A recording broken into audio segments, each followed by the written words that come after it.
Hello everyone, in today's Explain Why series, we are going to understand why edema happens in filtration membrane disease. In most of the filtration membrane disease, what we see is the patient has a generalized form of edema. So let's try to understand why is this edema happening in these kinds of disease.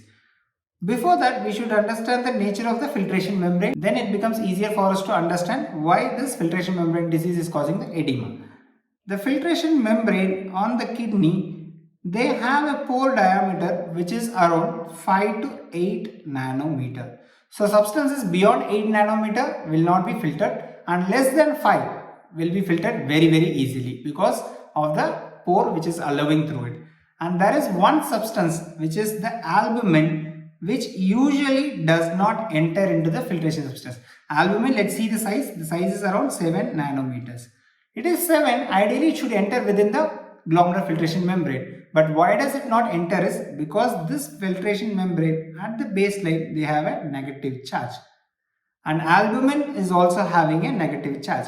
So what is going to happen? They are being repelled by this membrane.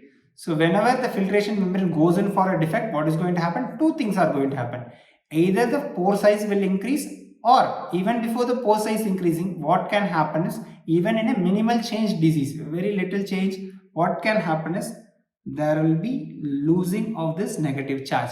And now see, this is 7 nanometer, the pore is going to be allowing it and the negative charge is lost. So albumin is going to come out into the urine. Why we are talking specifically about albumin? Because that is the first protein which gets filtered whenever there is a membrane defect because of its size and charge loss in the membrane. So this will lead on to something called as proteinuria. Sometimes this proteinuria can be referred as albuminuria because it is the first protein which is going to eliminated in the urine. So now what is going to happening? The albumin is getting lost through the urine. So what will happen to the concentration of albumin inside the blood vessel? They are going to come down. So what is the normal function of albumin? Albumin is going to create an osmotic pressure or an oncotic pressure, and it is going to drag the fluid from the interstitium and keep it inside the vessel.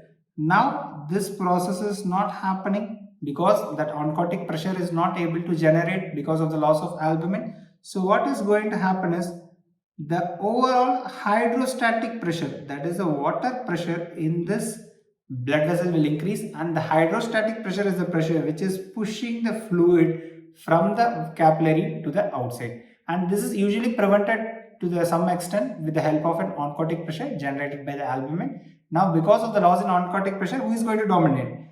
The hydrostatic pressure is going to dominate, thereby excess fluid is going to come from the blood vessel to the interstitial tissue. And what is edema? Whenever there is an excessive fluid into the interstitial tissue, there will be formation of edema.